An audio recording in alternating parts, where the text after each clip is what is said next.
You're live. Hello, everybody. Hello.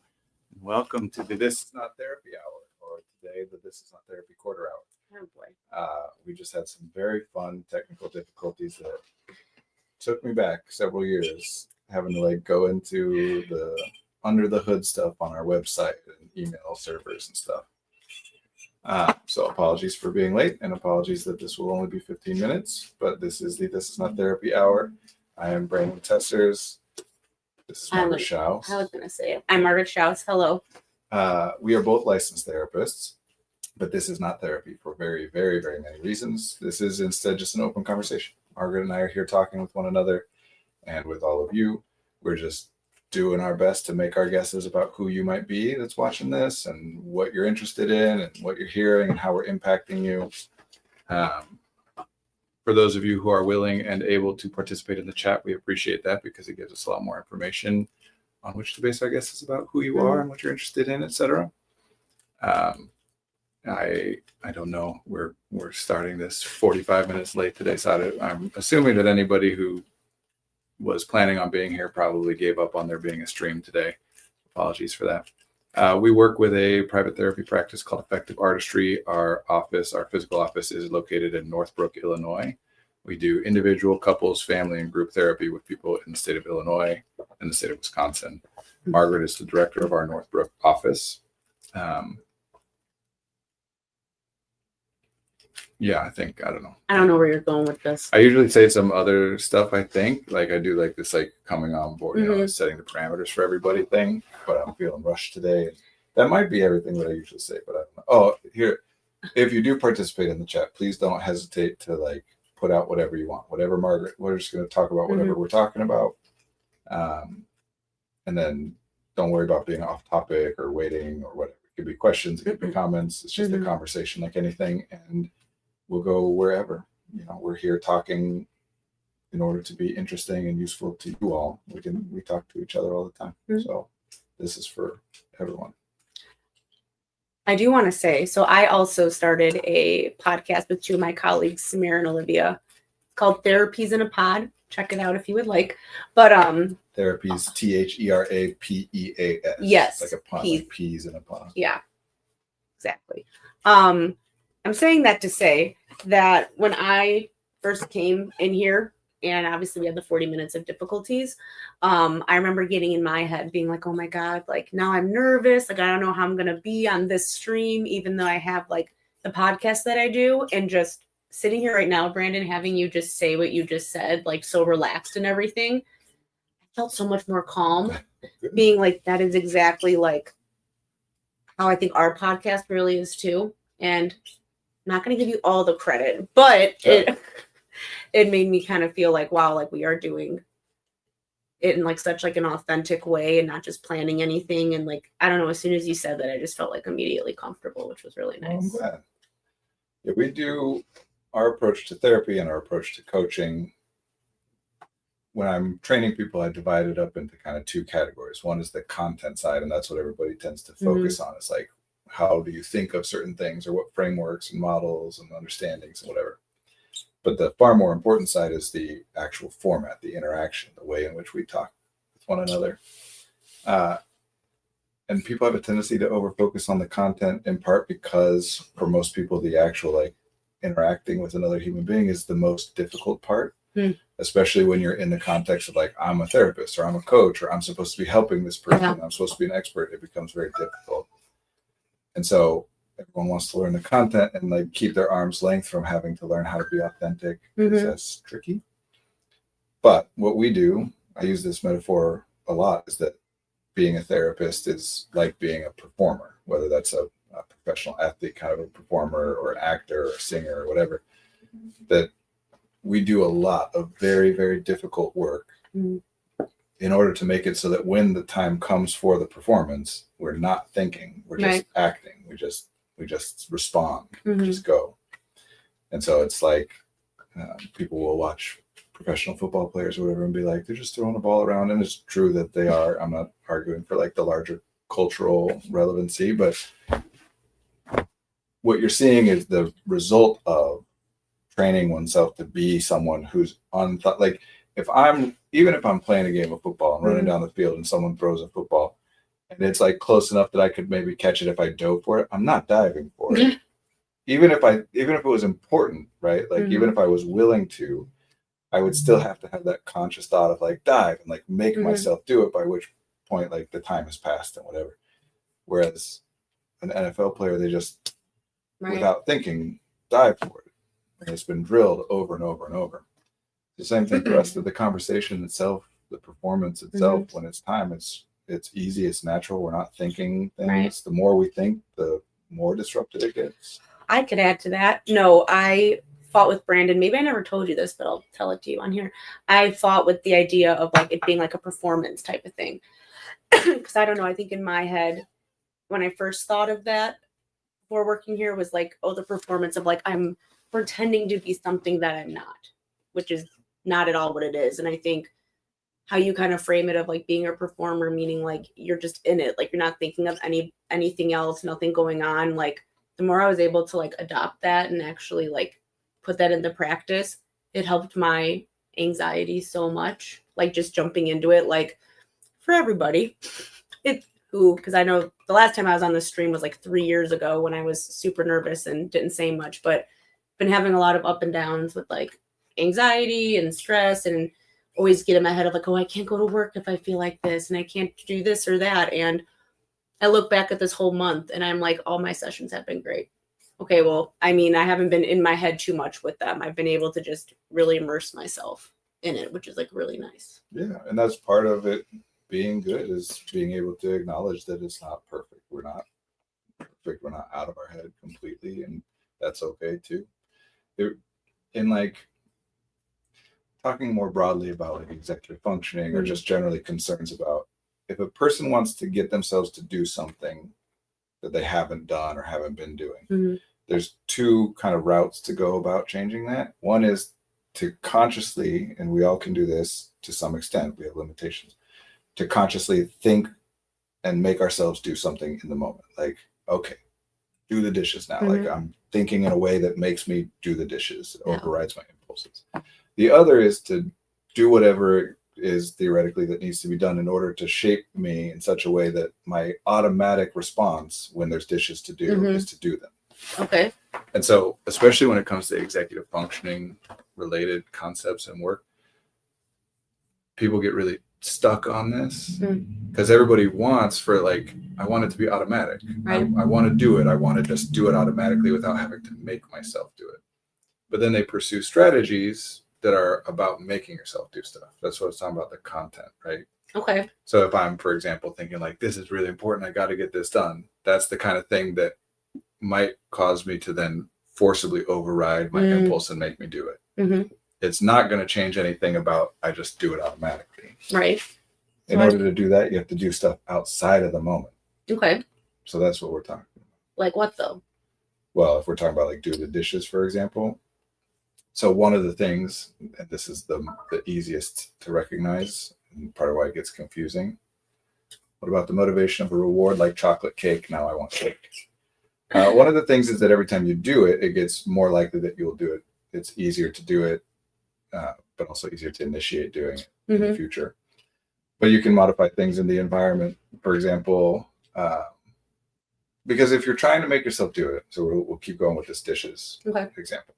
If you're trying to get yourself to do dishes, that means that there's already some value assigned to it. You already think of it as a desirable thing to do. So if you're not doing it, it's either because you can't afford it, meaning your resources are being allocated at other things that are higher priority or better way to spend them. Or it means that the value, even though it's there, isn't worth the cost. Okay. In either case, bringing the cost of doing the thing down makes it more likely that you will do it automatically.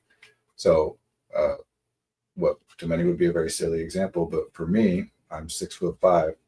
My wife and I were able to have our kitchen redone a couple years ago. And one of the things that we did is had our kitchen counters raised 3 inches higher. Oh, really? Because when I cook, like when I'm over a counter, my lower back, even since I was a kid, like as a teenager, it starts to hurt so bad, so quickly. And a huge part of me not wanting to go and cook or clean in the kitchen is like legitimately spending 10 minutes like that makes my back hurt terribly.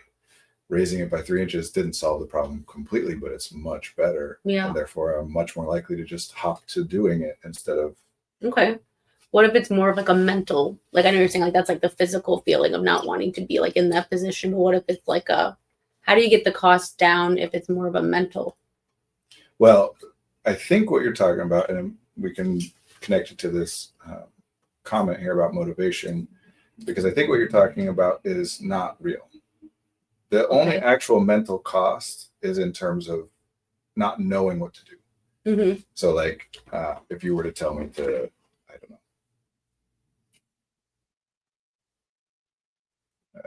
struggling to come up with a good example because I know the things that I know, so it's hard to think of an example of something I don't Of know. something to make you like, what are you asking? Like if I was if I was asked to like flub the Brumpton or whatever, I'd be like, I have no idea what that is or how to do that, so I'm not likely to do it. Okay. But if I learn what that is and how to do it, then that cost of doing it is less because I don't have to figure out how to do it. I already paid that part. Okay.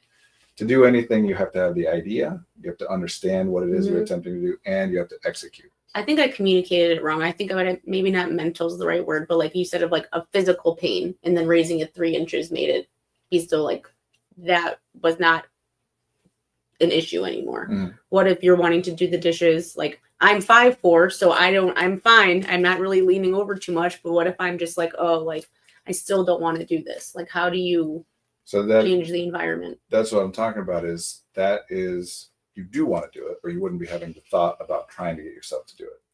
I don't want to do this right now, and we don't have time to talk about it today, but we can talk about want meaning different things.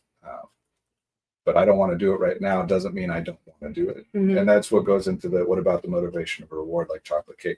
So what we're talking about there is modifying the value of the thing. Okay. If I offer myself a reward, then, or if someone offers me a reward, then it becomes more valuable to do the thing. And if the reason I wasn't doing it is because the cost was greater than the value, and now the value is greater than the cost, I'll do it, again, assuming I can afford to pay that. Right. If I can't, increasing the value doesn't do anything. It just makes things worse. We still want to focus on bringing the cost down, though, because even if I can afford it, it's still better to do it at a cheaper cost. Right. And in terms of mentally, like psychologically, cognitively, whatever, the only thing there that brings the cost down is to have a better understanding of how to do it. So then, because the cognitive cost of doing something is figuring out how to do it. So something like doing dishes, that can be relatively routine theoretically. You can put the dishes in the same spot and wash them the same way and whatever. That over time, the cognitive component will almost evaporate. Okay. Whereas other things like therapy work, for example, or just having a conversation with people, generally the cognitive costs can come down, but it will never go away because each new instance is new and you have to figure out each new thing as you're going along. Okay. So the more routine something is, the more you can just like get it drilled. That makes sense. And now it's just the physical cost for the most part that needs to be paid. That makes sense. So generally in those situations, dishes cost a level 5 spell slot. And at my level, that's my highest level spell slot. Well, so they don't. I know you're joking and I like that. But what's costing so much is not the actual doing of the dishes. Because again, if we're just talking about doing dishes, there's the information part of it. How do I do this? Which you likely already have, or at least have a good amount of, and whatever's remaining is relatively low cost to figure out. And then there's the physical cost of doing it, which is not incredibly, it's not running a mile or whatever. But there's this other thing that is very difficult, which is what we were talking about, which is what I call effort, when you utilize effort in order to override impulse, meaning your impulse is not to do the dishes, but you override it and make yourself do them anyway. Okay. That costs something. And that I call that resource effort because we want to make it clear that sometimes you have more, sometimes you have less. Some tasks cost more effort to do or to initiate. And one of the factors that weighs into how much effort it takes to override your impulse, to get yourself to do something that you're not feeling like doing, or stop yourself from doing something you have the impulse to do. One of the variables that impacts that is where is your overall resources related to that task. So meaning like, let's say that I think that I have a bill for $100 and it's important to pay that bill. If I have $0, I don't pay it because I can't afford it. If I have $100, I still am like, well, but I have other bills and other things coming up. Still better not to pay this right now. If I have $1,000, then it's pretty easy for me to be like, okay, I'll just pay that bill because I still have. Certainly, if I have $1 million, it's nothing. It's just remembering to do it and taking the action of it. But the lower your resources get, the higher the cost is to be like, I'm going to spend some of them on this thing. And especially with something like doing dishes, it's the, but I don't want barrier. I get it. Sometimes Brendan Mahan talks about the wall of awful. Oh, you need to get going. It's 2:00. I do. Oh, I'll finish this up and all right. wrap up. Well, hopefully next time, because I am planning to do the stream with Brandon every Monday at 1. So hopefully I will have a lot more time with you all, but it was nice talking. These technical issues should not repeat. I said I was bad luck, maybe. I don't know. No, I was working remotely the last couple of weeks and then came back and there were some issues with how things were going here. Yeah, it is. All right. Nice to be with Good you to all. see you. Margaret will be with us again next week. Yeah, Brendan Mahan has a concept called the wall of awful that kind of goes along with this. And what you're talking about with that concept is about, again, it's focused on the psychological. It relies on this premise that the only thing that's stopping a person from doing whatever the thing is some psychological component, a desire, having enough of a desire. But it could be true that I don't want to do the dishes, and also true that I cannot. Let's say that we're going to make it a ridiculous hypothetical, that I have ingested some kind of poison and I am temporarily paralyzed, can't move my muscles. I can't do the dishes then, right? I can't afford to pay the cost of whatever would be necessary in order to do the dishes. I can't even afford the cost of moving a muscle. It can also be true during that time that I don't want to do the dishes, and that even if I could do them, I don't want to do them.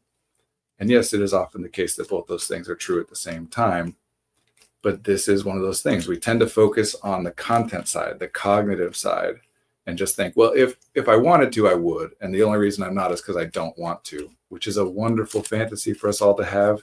This idea that we do all the things that we want to do, and therefore, if we're not doing something, it just means we don't want to, and that's the issue. But it's more complicated than that. It's not all about, in fact, I would argue, unless you're using motivation in a different way than people generally do, it's not at all about this thing called motivation. That's not real. There is motivation in the sense of incentive. We're talking about value, doing something that increases the value. If I offer you $1 million, then your motivation to do the thing, you are more motivated by meaning incentivized to do the thing. There's another that we talk about motivation when what we're really talking about is like energy. I have access to the resources. I'm feeling really motivated. I want to get stuff done. I have energy to do things. Or I'm not feeling motivated. I'm tired. But motivation in the sense of like I just want it or don't want it to a certain extent, that is not. It's not that it's not real. It is true that like I might care more about earning $100 than you do. There are subjective differences. It's not useful in the way that people think that it is. I want to do the dishes to the extent that I want to do them, unless I do something to modify the value, like getting a reward or a punishment if I fail or whatever. Unless that value is modified, there's no secret other lever to pull to just make myself more want it or not want it less or whatever. It's all kind of, again, ridiculous example, but I have to use these I use these exaggerated examples to make the point more clear, that no one would ever say like, well, I want to buy that $1 million house, but I only have $200 in the bank. And then later on be like, I don't really want to buy that house. There are other factors at play. The complicated thing is that part of what is factored into your wanting or not wanting to do something, in one meaning of the word want, is an evaluation of how many resources you have available. So, would we all theoretically love to have $1 million house? I mean, I don't know really, but we can pick some theoretical doodad that anybody would want. It would be valuable to anybody to be able to have this thing. It costs $10 million. Well, people aren't walking around thinking about that thing because they have if you were thinking about it and you can't afford it, it just makes things worse for you. It makes you more upset. So we are thinking about things that we think of as being within our range. And of course, because we think that they're within our range to be able to afford, I mean, there's a good likelihood that they are. We're pretty, we're not batting zero, right? Like we have some success rate at identifying that things we think we can afford to do, we can. And anything that we actually can't afford to do, well, by definition, we've already misidentified it as something we can't afford to do, or we wouldn't really be thinking about it in this way.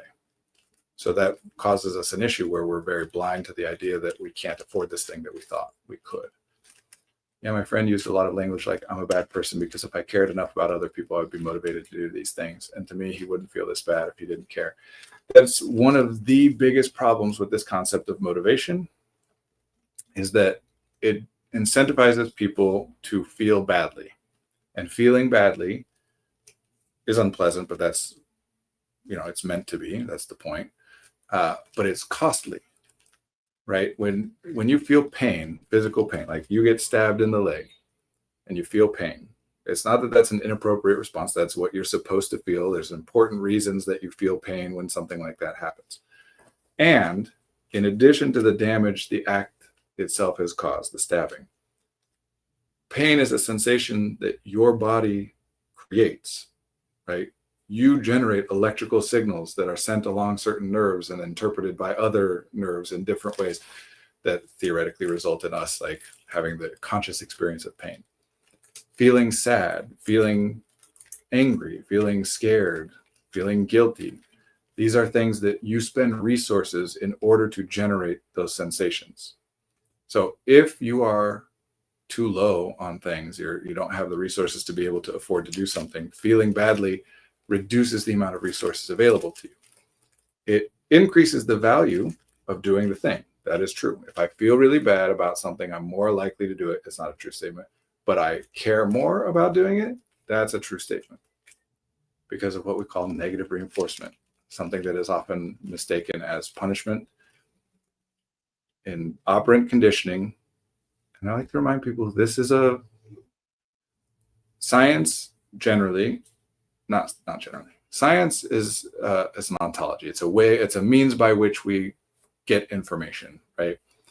And specifically, science is about observing things that happen and then theorizing about what they are, why they happen, and then testing, doing new and different things to observe what happens in ways that would provide supporting evidence or detract from our theory about why things are happening the way they are.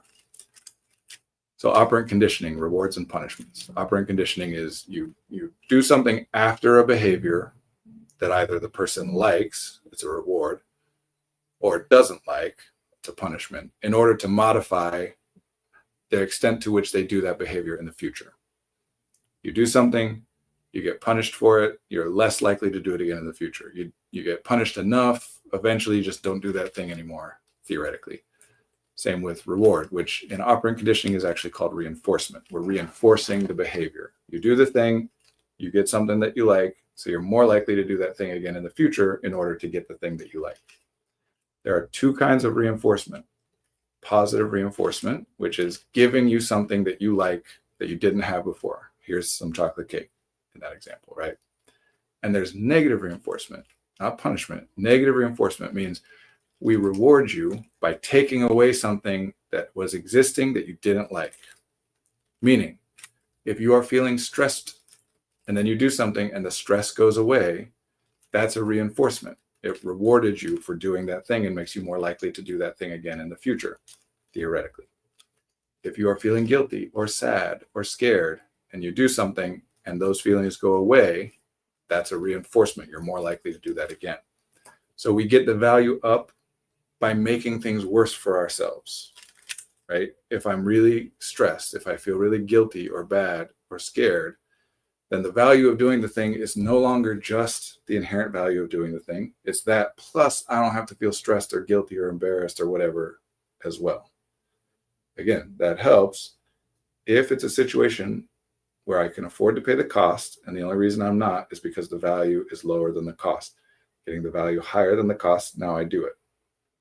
But if it's a situation where the value is already higher than the cost, but I can't afford to pay the cost, making it more valuable doesn't get me to do it because I still can't afford it. And in fact, if we're doing that by feeling bad, not only does doing this make us feel worse and worse. I already felt bad about not doing it.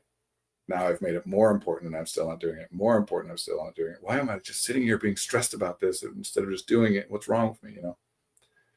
Not only am I doing that and feeling worse because of that, I'm also spending resources. So my ability to afford to do this, it becomes less and less likely. Feeling bad about failing to do something. This is not to say nobody should ever feel bad about anything. Again, there are reasons we feel bad. But specifically, if there's something you think would be good to do, and that you can do, because generally we don't feel bad about like, it'd be great if I could like fly through the air just by wishing it to be so, but I can't.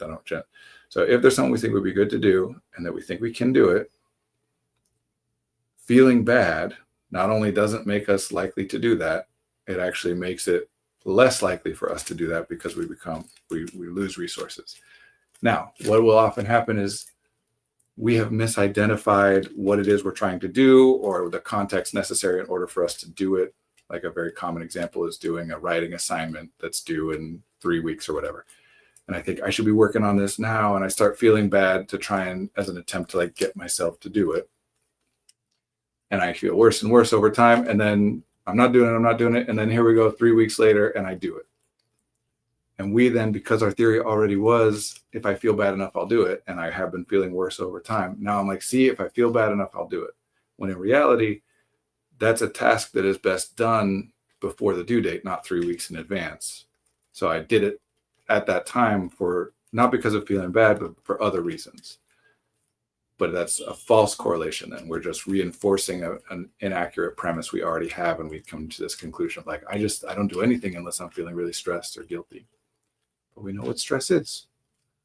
Like literally, we know what it does to the body, to the nervous system, to the cardiovascular system. It does not enable you to do things better. It's damaging. That's what it is.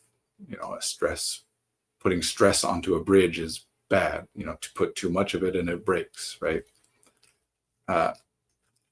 People are way, way too focused in our culture on the value side of things. Do I care enough? Have we offered enough of a reward or threatened enough of a punishment?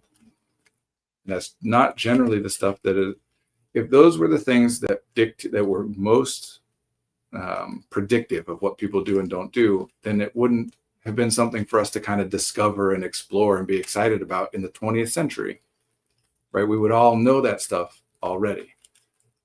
It's like when people say, if it wasn't illegal, everyone would be going around murdering each other. No, because, at some point you go back far enough in human history, there were no laws and no enforcement of laws, and people weren't running around just murdering each other all the time. Anyway, there are inherent things that guide our behavior much more than the threat of punishment or the promise of reward. Those things are impactful, not nearly as much as other stuff. People do stuff that they get punished for all the time. So obviously there must be other things besides punishment that incentivize or impacts what we do. And we fail to do things that we get rewarded for all the time. So there's other stuff going on. We just tend to overfocus on that because it's nice and clean and neat and simple. It doesn't work. Well, it works in very limited parameters, but we over-apply it and it doesn't work in the ways that we want it to, but we then just rationalize that and keep trying the same thing over and over. I'm a bad person because if I cared enough about other people, I would be motivated to do these things. Well, what's the benefit of that person feeling bad? Has it changed as they feel worse and worse over time about their failure to do something? Do they do those things more? If not, what's the point? And the point often is, like you said, to me, he wouldn't feel as bad if he didn't care. The point often is that by feeling bad, a thing we are spending resources on, we are proving to ourselves and to others that we care about something.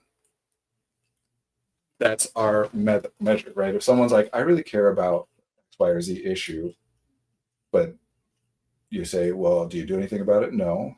And do you think about it? Do you feel bad about it? No. Then you're like, well, I don't think you really care, right? feel like a lot of my struggles come from just not getting enough reward for anything to justify the cost. So often all that's left is the threat of punishment and using a lot of energy to push through anyway, which leaves me exhausted and builds up a big old wall of awful, which makes it harder next time. Yes, in my, and I can't claim to understand the wall of awful thoroughly enough to know that I'm saying it any differently than what he means by it. But in my way of looking at things, what I would say that the wall of awful is learning through experience. Imagine that I have mistakenly identified something as being worth doing. We'll make it simple by making it about money so we can do a direct one-to-one comparison. Let's say that there's something that it costs $100, and I think if I do it, I'll get $200 out of it. So of course I do it. And then I only get $50 out of it. Well, the next time that's something that comes up, if I'm like, well, no, I'll get $200 out of it if I do it. That was just a weird fluke or, whatever. Disregard that last time.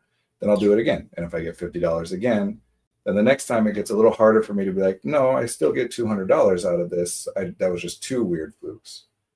After the third, fourth, fifth, each successive time that it happens, my ability to think of it as this is something that's worth doing diminishes because I have evidence over and over and over that it doesn't actually pay off the way that I had thought it was. Generally, we're actually very quick.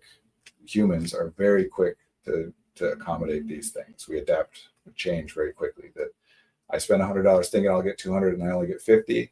I'm very unlikely to do that thing a second time. There are things that modify that, and we can talk about that a little bit. But How to ADHD has a pretty good video on it. How to ADHD is a great YouTube channel. Jessica McCabe is, I think, a very talented science communicator. He expresses things in ways that are very accessible and helpful for people. So at least to some extent, I'm not going to say everything or all the time or whatever. If that's the case, if I have misidentified that something is more valuable than it turns out that it actually is, I made that mistake some way, somehow. I had some information, some idea, some belief that led me to an inaccurate conclusion about how valuable something is to do. Well, I do it once, and it's not worth the cost that I paid. Well, depending on what those things are that led me to that conclusion in the first place that it was worth doing, the inaccurate conclusion, they might not evaporate right away. I might still think this is a thing that's worth doing. But especially if those things are conscious, like things that I have to think about, logic and rationality and whatever, then the non-conscious parts of my decision-making processes, the processes that allocate resources, shift more quickly than the conscious thinking does. In other words, the second time I try to do that thing, even if I still think it's worth $200, it'll be harder for me to get myself to do it because my non-conscious processes have shifted resources away and are adapting to the idea that it is not worth what I thought it was worth. This is complicated stuff, but we do have some good research on it. I feel like that's why tricking my brain into doing things doesn't work, because I'm not actually changing how much reward I get, so my brain learns very quickly that it's still not worth it. Yeah, a lot of these things have to do with people thinking of them as being much more valuable than they are in reality. And I would say that the most prevalent factor in that is the idea that there is some inherent quality to a person which dictates how successful they are in general, or in the specifics of how successful they are at doing things or being productive or whatever, in some broad way. If I believe that, which everyone in our culture does, call it intelligence or drive or whatever, ambition, if I believe that there's some quality in me, in each person, that someone can have more of or less of, and if you have more of it, you do more things and you're more successful, and if you have less of it, you do less things and you fail more. If I believe that, then every time that I'm unsuccessful, every time I fail, every time I don't do something, I respond to that as though it is an indication that I am going to fail at everything. So the stakes just got way higher than they should be over just I didn't do the dishes. It's like, I'm a piece of crap who can't do anything. And same, if I do something, then I'm like, oh, great. That's evidence that I'll do lots of things and be very successful across the board. So even if the thing itself doesn't have much value to it, I'm treating it as though it's really important because I feel very good about it. Right. There's different terminology that different researchers and thinkers have used to talk about some of this, but we'll kind of just talk about it as intuition, right? We all have these experiences that we can call intuition or whatever, where like our immediate response or we have some response to something, how we think, how we feel, how we behave, before we have any conscious understanding of that response. And sometimes later on, we catch up consciously and we're like, oh, that's why I felt that way. But sometimes later on, we never do. We're like, I don't know why I felt that way. That's important. And it's, again, baked into how we operate. Because consciousness is not meant for what everybody thinks that it's meant for. You cannot pay attention to everything and think through everything. So it's not that it's always better to be, it's that it's a tool that's to be applied when there is a case in which our unconsidered or default responses are causing problems. Then it is useful to be able to like, let me think through this and make connections and associate meaning with things. You don't have to understand something as being a good thing to do in order to do it. In fact, you could think of something which is actually beneficial to do as being problematic or painful or detrimental to do, and you'll still do it. Vice versa, not 100%, but to some extent. And vice versa, you can think of something which is in actuality problematic or painful or detrimental to do. You can think of it as being beneficial to do, and you won't do it. Again, not 100%, but it will be much less likely and much more difficult and infrequent if you do it. A lot of the time, what we're talking about is that people have misidentified something as being beneficial to do when it isn't, or most commonly, much more valuable to do than it actually is. The example I used earlier about writing a paper that's due in 3 weeks is a good example. Everybody thinks that it's really good and beneficial and valuable to do it early. It is not. It's just not. There are elements of it that are useful to do early, predominantly making sure that you understand what the assignment is and what you'll need to do in order to do it. Because you don't want to get to the last minute thinking that you know what the assignment is and how to do it, and then try and start it and then find out, turns out I needed to go and do this thing that I no longer have the opportunity. I needed 6 sources from the library and the library is closed and it's due in an hour. So it's useful to get the idea of what is it that I need to do, make a plan of what resources I'll need and so on. That's useful. The actual writing of it, though, is not good to do early. And I know that sounds crazy. Everybody disagrees with that. But if I ask you for the evidence of why it is useful to do early, the only reason everyone can give for that is because if I don't do it, I'll be stressed. So the stress is the result of our inaccurate assessment that it's worth doing it early. It's more valuable to do it early when it's not. Because we think it's more valuable than it really is, we then get stressed. We prompt ourselves. We try to get ourselves to do it by feeling bad and guilty and stressed and making it seem even more important. But the issue is already that we think it's more important than it is, so it doesn't resolve the issue. Either way, if a person did not think that doing it early was important and therefore didn't get stressed about failing to do it early, then what would be the benefit of doing it earlier?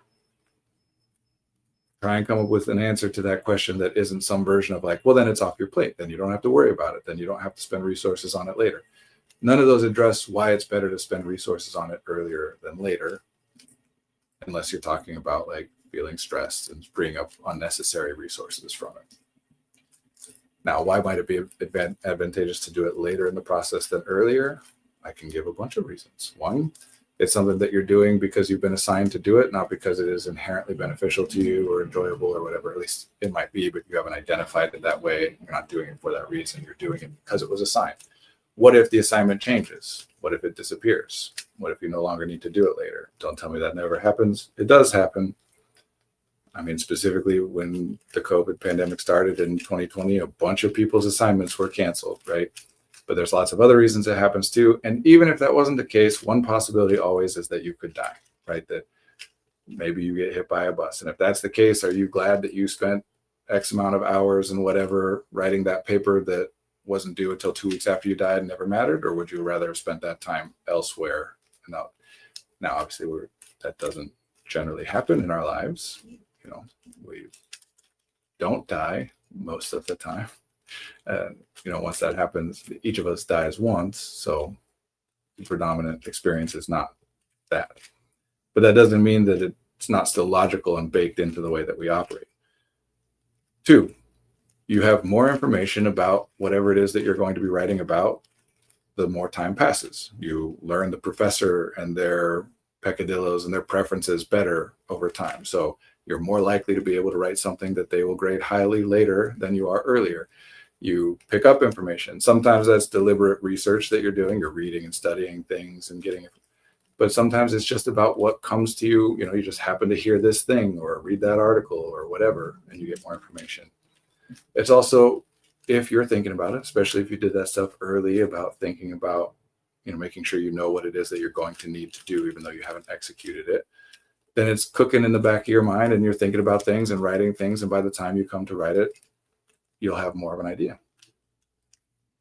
If you're absolutely certain that you only have writing left, then sure. But I feel like most times writing the thing dredges up things you didn't know were problems. While I wouldn't necessarily agree with most times, I do agree with the general thought that a big part of the issue with this is that not everybody, but certain kinds of people, and there's reasons that things like procrastinating on writing assignments correlate with other certain things that are true about people. For example, if you ask somebody, do they struggle with procrastinating writing assignments, or did they when they were in school? And they say yes, on a scale of 1 to 10, how much did you struggle with that? And you also were to ask them, and how are you as a writer? Like what grade did those writing assignments tend to get when they were turned in? I haven't done this study, but I would bet good money that you would see a positive correlation there, that people who are most concerned about their procrastination on writing assignments also tend to get good scores on those writing assignments. I say as someone who has way too often procrastinated on a project only to find out I needed to send it to a biologist to review and they didn't have enough time. Yes. So again, making sure that you understand every step of what needs to be done is good to do early. Executing it is best to be done late. What happens is that a lot of people, this is where I'm like kind of talking around some things, but there are those of us who don't ever learn to separate those two things. We figure out how to do something in the act of doing it, which is what you're talking about. I feel like you said most times writing the thing judges up things you didn't know were problems. What you're saying is that I figured out how to write the assignment or do the project in the act of doing it, as opposed to identifying in advance how to do it. Notice though, that in the specific example we're talking about, where you're given an assignment, whether at school or work, you're given an assignment with a deadline in advance. By the very nature of the task, it has to be identifiable in advance what you need to do, because you're supposed to do it. I needed to send it to a biologist to review. That means that however it was assigned to you, whomever assigned it to you, right, there was some way of being able to know when the assignment was given that it's going to involve needing to send it to a biologist. That doesn't mean that we identify it all the time. Certainly we make mistakes, but it's knowable and we can identify those things in advance.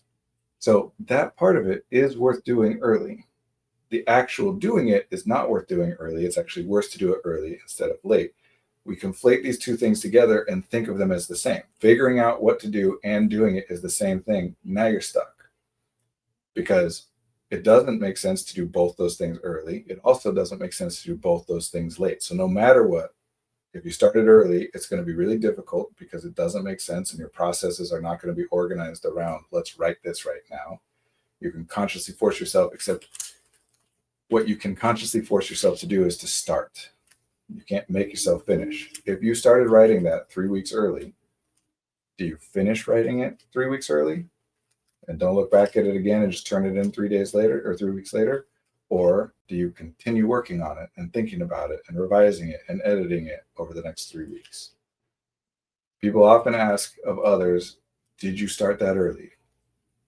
People rarely ask the more relevant question, did you finish it early? Again, if the point is, well, I want to get it done so that it's off my plate and I'm not stressed about it, then the important question is, at what point do you finish it? Not at what point do you start it. Starting it at any point doesn't matter. If it still takes you till the last minute to finish it, it's still on your plate until it's done. We don't talk about that. We talk about starting early, not finishing early. So much of this, all this stuff, and why we talk about it as motivation and psychology, it's just this, is we are pretty bad at identifying when we are wrong about something consciously. We're pretty good at identifying that we are wrong. We understand, like, I'm wrong about something. We're pretty bad at identifying what is the thing that I am wrong about and in what way am I wrong. If you could do that, you wouldn't be wrong about it. Whatever you're wrong about right now is something that you think is accurate, correct, true. And we all know that. We all have things where, like, oh, I thought this was true. And only after a particular experience or access to certain information do I realize, I was wrong about that. We're not good at identifying in ourselves what specific thing we are wrong about. But we know we're wrong and we try and do that. So we go through this whole process where we're like, I'm wrong. And then we think we've identified how we're wrong. But if we had done that accurately, we would no longer be wrong and the problem would be resolved, which is why we want to go back to the utility. Is it still happening? Does feeling bad about the thing make it so that you do the thing? If so, I'm willing to listen to an argument that it is worth paying that cost of feeling bad in order to do that thing in that way. It might very well be, it often is. But if you're feeling bad and you still don't do the thing anyway, then there's no argument. Even if I agree that it's really important to do it early, this is still a terrible strategy because it's not resulting in that. So when we sit and defend these things, and we do, no, it should be done early or whatever, right? Whether to ourselves or to other people, when we defend these strategies and these ideas, even though they don't work, that's a good indication that we are not good at identifying the things we're wrong about. We think that the strategy, we think that the belief or the assessment is accurate and that the behavior is wrong. Like, if what I consciously think I should do and then what my body actually does, if those two things are different, and I try to think about which one was right. Was my thinking correct and the body was wrong in what it did, or was my body right in what it did and the thinking was? Well, obviously, because I am thinking, I'm pretty likely to come to the conclusion that the thinking was correct and it was the body and the behavior, the impulses, the non-conscious stuff that was wrong. But at least in theory, we can all acknowledge that that's not always the case, right? That there are going to be times, theoretically, where we think X, Y, or Z should be done, but in reality, it's this other thing that should be done, and the body did that thing. So if that's possible, then we have to acknowledge that some of the times when we think we're right, we're wrong, and some of the time, the best evidence that suggests to us that it's worth considering whether maybe our thinking is inaccurate here is if our behavior doesn't match our thinking. Rather than jumping to the conclusion that our behavior is wrong, that there is some deficit, whether it's an executive function deficit or I'm not smart enough or I'm not motivated enough, whatever, rather than jumping to the conclusion that there's something I'm lacking, I'm deficient in some way, that's why it went this way. We should think about, maybe I'm wrong. Maybe this thing isn't as worth it as I thought. If you think that a mushroom is edible and you eat it and then you immediately vomit and get a fever, you wouldn't come to the conclusion of like, no, that's an edible mushroom. My body was freaking out for no reason. I just, it's probably some psychological thing that made me do all that. Actually, I say that, but you might.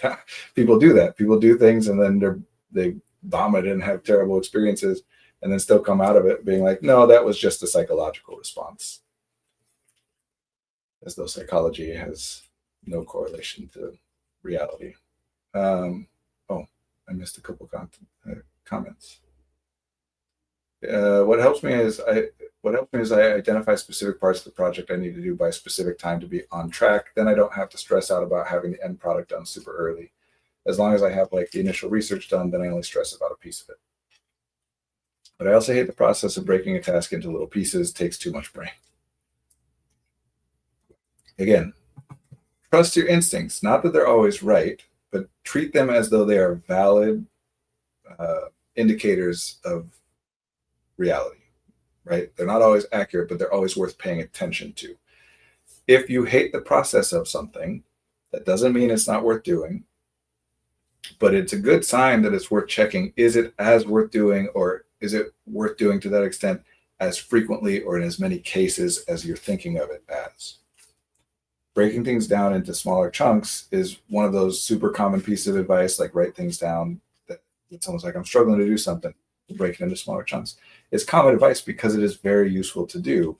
That doesn't mean it's always very useful to do. There are times in which that is a useful thing to do. Writing a paper down into the two chunks of figure out what I need to do in order to write the paper and the execution of writing it, or into further chunks of, brainstorming, editing, or drafting, editing, revising, whatever. It can be useful. That doesn't mean that like breaking down, brushing your teeth into put the toothpaste on the tooth.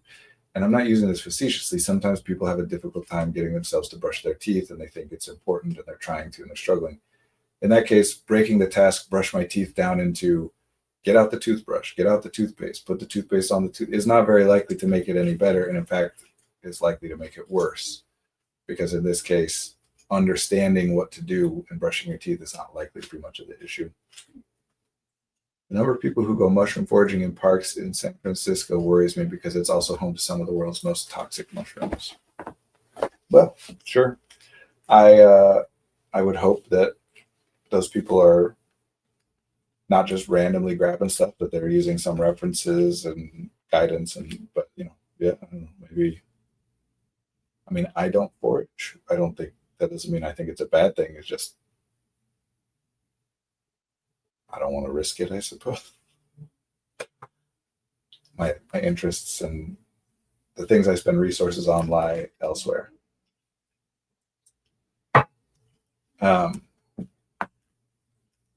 Sometimes these are questions of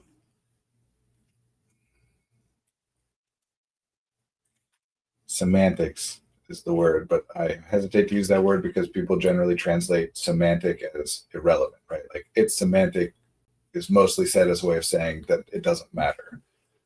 But semantics is about like what things mean.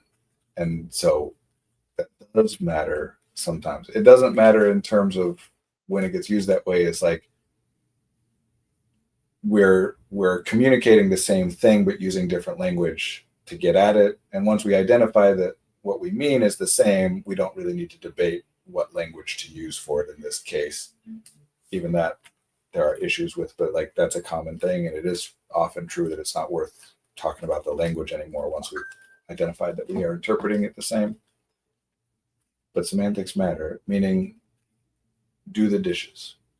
Depending on what I think do the dishes means, some of that has actual inherent relevance, that it matters in certain ways that are observable and have nothing to do with how I think of it or how I believe it will be. Some of that has to do with how I think of it, what I believe will happen. Being able to identify and break those things down. So, for example, there's a big difference between like my dishes are stacking up in my sink and on my counter to the point that like food is rotting and there's flies and pests coming in. Like those are inherent problems. Pests coming into my space, not having access to a dish to use when I need it, whatever. There's a big difference between that and I didn't do the dishes one night and did them the next day instead. If we think of both of those the same as I didn't do the dishes, and the only way to do that is if we think of it as being primarily a psychological thing and that it's an indicator of some internal thing. If I miss the dishes one night, that basically means I'm the same as never doing them ever. It's not. Things are different. We have to treat them as different. Procrastinating is a terrible concept, not because it's wrong or inaccurate or whatever, because it gives no information. All it means if someone says I'm procrastinating, what I'm saying is that the thing that matters is the thing I'm supposed to do that I am not doing. But theoretically, what you are doing would matter, right? Like there's a difference between if what you're doing is sleeping versus if what you're doing is getting drunk versus what you're doing is hanging out with friends versus what you're doing is going to the hospital, whatever, right? Like there are different things, and each of those different things matters, even if in all of those cases it is true that there's something I should be doing which I am not currently doing. And we all know that. This is why people get hung up on things about like reasons versus excuses or justifications or whatever. Is this idea that like, well, some reasons going to the hospital, that's not procrastination. You needed to do it. But some things, taking a nap, that's procrastination. You should have done it. Even though it's difficult to intellectually or logically justify that there's some like, all we mean is, do I or would people generally agree that that is a valuable thing to do instead? But even if that's the case, either way, if we're calling it procrastination, we're lumping it into a big category where by default, what we're saying is the thing that I'm doing, I should not be doing.